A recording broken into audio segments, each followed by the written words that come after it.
यह कहानी एक ऐसे नेता की है जिन्होंने न सिर्फ ब्रिटिश साम्राज्य से भारत की मुक्ति का सपना देखा, बल्कि इसके लिए उन्होंने दुनिया की ताकतवर शक्तियों से भी हाथ मिलाने का फैसला किया। सुभाष चंद्र बोस, जिनका साहस और दूरदृष्टि इतिहास के पन्नों में अमर हो गया। जब भारत में स्वतंत्रता की जंग तेज हो रही थी, नेताजी ने जर्मनी के तानाशाह हिटलर से मुलाकात की। वह जानते थे कि अगर भारत को आजादी चाहिए तो उन्हें पूरी दुनिया से समर्थन जुटाना होगा। हिटलर से मुलाकात के बाद उन्होंने जापान के प्रधानमंत्री से भी बातचीत की ताकि एक मजबूत गठबंधन बनाकर ब्रिटिश साम्राज्य को हराया जा सके। लेकिन यह सिर्फ एक राजनैतिक यात्रा नहीं थी, यह यात्रा थी एक युवा नेता की, जो भारत की हर एक आत्मा को स्वतंत्रता दिलाना चाहता था। क्या नेताजी का यह कदम भारत के भविष्य को बदलने वाला था? यह जानने के लिए जुड़े रहिए इस अद्भुत यात्रा में। 23 जनवरी 1897 को कटक, ओडिशा के एक प्रतिष्ठित परिवार में जन्मे सुभाष चंद्र बोस के पिता जानकीनाथ बोस एक जाने माने वकील थे और उनकी माता प्रभावती बोस एक धार्मिक महिला थीं। लेकिन सुभाष बचपन से ही दूसरों से अलग थे। वे गहरी संवेदनशीलता और सेवा भावना से भरपूर थे। उस समय भारत में एक भीषण महामारी फैली हुई थी। गांव-गांव में लोग दम तोड़ रहे थे। सुभाष, जो उस समय स्कूल के छात्र थे, ने इस कठिन समय में अपनी पढ़ाई के साथ साथ समाज सेवा का भी बीड़ा उठाया। एक दिन उन्होंने एक हृदय विदारक दृश्य देखा जो उनके जीवन को हमेशा के लिए बदल गया। एक मां अपने मृत बच्चे को गोद में लिए रो रही थी। वह बच्चा बुखार और भूख से मर गया था। दूसरी ओर एक पिता अपने बेटे की लाश के पास बैठकर बिलख रहा था। गांवों में इस तरह के दर्दनाक दृश्य आम हो गए थे। सुभाष चंद्र बोस ने अपनी करुणा को कर्तव्य में बदल दिया। वे अपने दोस्तों के साथ मिलकर इन मृतकों के अंतिम संस्कार का प्रबंध करने लगे। कई बार वे खुद लाशों को कंधे पर उठाकर श्मशान तक ले जाते। इस सेवा ने उन्हें लोगों के दिलों में जगह दी और एक गहरी मानवीय संवेदना का बीज उनके अंदर बो दिया। सुभाष ने अपनी प्रारंभिक शिक्षा कटक के रवेनशॉ कॉलेजिएट स्कूल से प्राप्त की।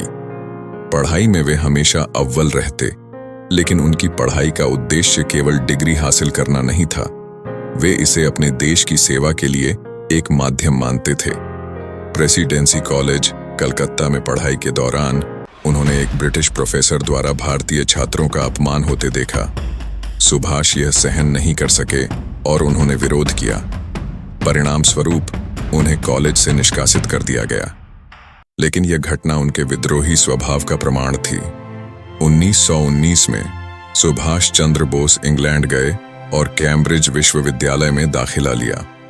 वहां उन्होंने सिविल सेवा ICS की परीक्षा में चौथा स्थान प्राप्त किया। लेकिन उनकी आत्मा इस नौकरी से संतुष्ट नहीं थी।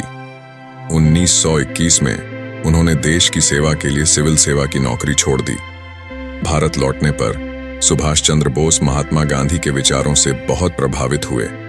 गांधी जी ने उन्हें देशबंधु चित्तरंजन दास से मिलवाया, जो उनके राजनीतिक गुरु बने।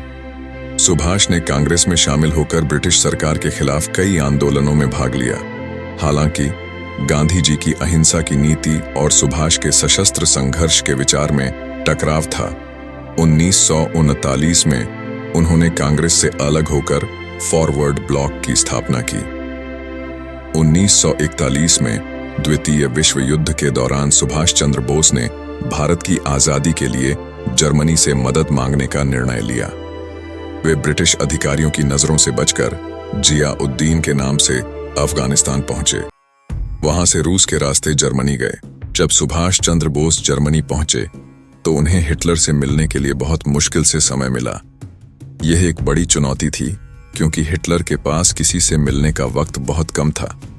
लेकिन सुभाष चंद्र बोस की दृढ़ इच्छा शक्ति और संघर्ष ने उन्हें यह अवसर प्रदान किया। एक दिन वह ड्राइंग रूम में बैठे थे और अचानक एक आदमी आया और उसने कहा कि वह हिटलर है और हाथ मिलाने के लिए आगे बढ़ा। सुभाष चंद्र बोस ने उत्तर दिया, मेरा नाम सुभाष चंद्र बोस है, मैं भारत से आया हूं और मुझे हिटलर से मिलना है। यह सुनकर वह आदमी चौंका और अंदर चला गया। फिर कुछ देर बाद दूसरा व्यक्ति आया जो हिटलर की तरह ही दिखता था, लेकिन सुभाष चंद्र बोस ने फिर भी कहा कि उन्हें असली हिटलर से ही मिलना है। इस पर हिटलर ने यह देखा और अंदर से हैरान होकर सोचने लगे कि यह आदमी मुझे कैसे पहचान रहा है, जबकि दुनिया भर में कई लोग मेरे डुप्लीकेट होते हैं। अंत में तीसरे व्यक्ति के बाद हिटलर बाहर आए और सुभाष चंद्र बोस से मिले। हिटलर ने देखा कि यह व्यक्ति सिर्फ पहचानने वाला नहीं, बल्कि एक साहसी नेता भी है, जो भारत को ब्रिटिश शासन से मुक्त करने की कोशिश कर रहा है। सुभाष चंद्र बोस ने हिटलर से कहा, मैं भारत से आया हूं और मैं आपके देश से मदद चाहता हूं ताकि भारत ब्रिटिश शासन से स्वतंत्र हो सके। हिटलर इस मुलाकात से प्रभावित हुए और उन्हें भारत की स्वतंत्रता के लिए समर्थन देने का वादा किया। नेताजी सुभाष चंद्र बोस ने अपनी यात्रा में कई ताकतवर नेताओं से मुलाकात की, जिसमें जर्मनी के तानाशाह हिटलर और जापान के प्रधानमंत्री शामिल थे। उनका उद्देश्य था भारत की आजादी के लिए एक अंतर्राष्ट्रीय गठबंधन बनाना। लेकिन नेताजी की सोच सिर्फ राजनीति तक सीमित नहीं थी। वह जानते थे कि आजादी पाने के लिए केवल बातचीत नहीं, बलिदान भी जरूरी था। इसीलिए उन्होंने एक बार कहा था, तुम मुझे खून दो, मैं तुम्हें आजादी दूंगा। यह शब्द न केवल भारतीय स्वतंत्रता संग्राम के जोश को और बढ़ाने वाले थे, बल्कि यह उनके नेतृत्व और समर्पण का प्रतीक बन गए। सुभाष चंद्र बोस ने जापान पहुंचने के बाद जापान के प्रधानमंत्री से मुलाकात की। मुलाकात के दौरान सुभाष चंद्र बोस ने जो बातें की, वह बहुत ही बुद्धिमानी से भरी हुई थीं। उन्होंने जापान के प्रधानमंत्री से कहा, हम सभी एशियाई हैं और यदि हम एशियाई हैं तो हमें यह समझना होगा कि ब्रिटिश साम्राज्य का एशिया में कैसे आगमन हुआ। आप सभी के धर्म में भगवान बुद्ध हैं और हमारे यहाँ भी हम उसी संस्कृति के पालन करता हैं। अगर हम दोनों ही एक जैसे हैं तो हमें एक दूसरे की मदद करनी चाहिए। सुभाष चंद्र बोस की ये बातें सुनकर जापान के प्रधानमंत्री बहुत प्रभावित हुए। उनका समर्थन प्राप्त होने के बाद उन्होंने सुभाष चंद्र बोस को भारतीय सैनिकों की मदद देने का निर्णय लिया। जापान ने भारतीय सैनिकों को मुक्त कर दिया और उन सैनिकों को आजाद हिंद फौज में शामिल होने का अवसर दिया। सुभाष चंद्र बोस जानते थे कि सिंगापुर में उस समय ब्रिटिश सेना का कब्जा था, जिसमें 85,000 ब्रिटिश सैनिक थे, जिनमें से 45,000 भारतीय सैनिक थे। सुभाष चंद्र बोस ने पहले ही इस स्थिति को समझते हुए एक रणनीति तैयार कर ली थी। उन्हें मालूम था कि अंग्रेजों के खिलाफ विद्रोह को बढ़ावा देने के लिए सिंगापुर में कुछ महत्वपूर्ण कदम उठाने होंगे। सुभाष चंद्र बोस ने जापानी प्रधानमंत्री से सहयोग प्राप्त कर एक योजना बनाई, जिसमें जापान द्वारा सिंगापुर में बम गिराने के बाद भारतीय सैनिकों तक एक संदेश पहुंचाना था। इस संदेश में लिखा गया था, तुम भारतीय कब तक अंग्रेजों के गुलाम बनकर उनके साथ लड़ते रहोगे? अब समय आ गया है कि तुम अंग्रेजों के खिलाफ उठ खड़े हो। यह संदेश हिंदी, तमिल और अंग्रेजी में लिखा गया था ताकि सभी भारतीय सैनिक इसे समझ सकें। जब ये पर्चे सिंगापुर में बम गिराने के बाद वहां के भारतीय सैनिकों तक पहुंचे तो वहां पर विद्रोह की लहर दौड़ पड़ी। भारतीय सैनिकों में जागरूकता आई और उन्होंने अंग्रेजों के खिलाफ बगावत शुरू कर दी। इस रणनीति के साथ सुभाष चंद्र बोस और जापान के प्रधानमंत्री ने मिलकर एक सफल हमले की योजना बनाई। जापानी सेना ने ब्रिटिश सैनिकों पर हमला किया और 45,000 भारतीय सैनिकों को ब्रिटिश सेना से मुक्त कर दिया। इन भारतीय सैनिकों को सुभाष चंद्र बोस के नेतृत्व में आजाद हिंद फौज में शामिल किया गया। रासा बिहारी बोस ने भारतीय सैनिकों को प्रशिक्षित किया और नेताजी सुभाष चंद्र बोस को पूरी आर्मी का नेतृत्व सौंप दिया। अब सुभाष चंद्र बोस के नेतृत्व में आजाद हिंद फौज तैयार हो चुकी थी, जो अंग्रेजों के खिलाफ एक मजबूत ताकत बन चुकी थी। अंग्रेजों को जल्द ही यह एहसास हुआ कि सुभाष चंद्र बोस ने बड़ी तैयारी की है और अब उनका संघर्ष और भी कठिन होने वाला है। जापानी सेना बलपूर्वक बर्मा में कब्जा कर चुकी थी और सुभाष चंद्र बोस ने योजना बनाई कि अब बर्मा के रास्ते भारत में प्रवेश किया जाएगा। जापान के प्रधानमंत्री ने सुभाष चंद्र बोस को पूरी मदद देने का वादा किया और यह तय किया गया कि वे बर्मा के पहाड़ी इलाकों से होते हुए भारत में प्रवेश करेंगे।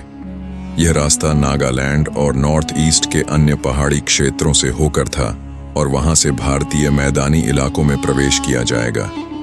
1944 में आजाद हिंद फौज, जो सिंगापुर और बर्मा से अपनी टीम तैयार करके आई थी, ने ब्रिटिश सेना को खदेड़ते हुए मणिपुर में प्रवेश किया। यह पहली बार था जब भारतीय सैनिकों ने वहां तिरंगा फहराया। इस घटना ने पूरे देश को उत्साहित किया और यह भारतीय स्वतंत्रता संग्राम का एक महत्वपूर्ण मोड़ साबित हुआ। नेताजी सुभाष चंद्र बोस ने भारतीय स्वतंत्रता संग्राम को एक नई दिशा दी। वे पहले ऐसे नेता थे जिन्होंने महिलाओं की एक विशेष ब्रिगेड बनाई, जिसे झांसी की रानी लक्ष्मीबाई के नाम पर झांसी की रानी ब्रिगेड कहा गया। इस ब्रिगेड के गठन से भारतीय महिलाओं में भी स्वतंत्रता संग्राम में योगदान देने का उत्साह जागृत हुआ। नेताजी ने उत्तर पूर्व में अपनी आजाद हिंद फौज को संगठित किया, लेकिन सप्लाई लाइन रुक जाने के कारण उन्हें सेना को पुनः संगठित करना पड़ा। उन्होंने जापान और वियतनाम के सहयोग से नई रणनीतियों पर काम शुरू किया। द्वितीय विश्व युद्ध अपने अंतिम चरण में था और हिरोशिमा नागासाकी पर परमाणु हमले के बाद अमेरिका व जापान के बीच तनाव बढ़ गया था। इसी समय नेताजी ने वियतनाम से मॉस्को की ओर जाने का निर्णय लिया। 18 अगस्त 1945 को खबर आई कि ताइवान के एयरपोर्ट के पास नेताजी का विमान क्रैश हो गया और उनका देहांत हो गया। लेकिन इस घटना पर हमेशा से प्रश्न उठते रहे हैं। ताइवान सरकार के पास इस हादसे से जुड़े कोई ठोस दस्तावेज नहीं मिले। यह भी कहा गया कि नेताजी को अंग्रेजों ने टॉर्चर कर जेल में मारा, जबकि कुछ मानते हैं कि वे गुमनामी बाबा बनकर जीवन व्यतीत करते रहे। नेताजी के देहांत की खबर फैलते ही देश में गुस्सा और विद्रोह की लहर दौड़ गई। रॉयल नेवी और रॉयल एयर फोर्स के भारतीय सैनिकों ने बगावत कर दी। इस विद्रोह में 20,000 से अधिक भारतीय सैनिक शामिल थे। जय हिंद के नारों से प्रेरित होकर भारतीय सैनिकों ने ब्रिटिश हुकूमत की नींव हिला दी। ब्रिटिश इंडियन आर्मी, जो लगभग 25 लाख भारतीय सैनिकों पर आधारित थी, में विद्रोह तेजी से बढ़ने लगा। ब्रिटेन, जो द्वितीय विश्व युद्ध के बाद आर्थिक संकट में था, भारतीय सैनिकों पर नियंत्रण खोने लगा। ब्रिटेन के प्रधानमंत्री क्लीमेंट एटली ने 1947 में भारत छोड़ने का फैसला किया। उन्होंने स्पष्ट किया कि गांधी नेहरू के आंदोलन से अधिक प्रभाव आजाद हिंद फौज और सैनिक विद्रोह का था। नेताजी सुभाष चंद्र बोस के विचार आज भी हमें प्रेरित करते हैं। उनका बलिदान भारतीय स्वतंत्रता संग्राम का एक महत्वपूर्ण अध्याय है। चाहे उनकी मृत्यु विमान हादसे में हुई हो या किसी अन्य रहस्यमय परिस्थिति में, लेकिन उनके विचार और देशभक्ति आज भी हर भारतीय के हृदय में जीवित हैं। अगर आपको हमारा यह वीडियो पसंद आया हो तो इसे लाइक करें, अपने दोस्तों और परिवार के साथ शेयर करें और हमारे चैनल रमाकांता एडवेंचर्स को सब्सक्राइब करना ना भूलें। ऐसे ही और दिलचस्प वीडियो देखने के लिए बेल आइकन को जरूर दबाएं। धन्यवाद। जय हिंद।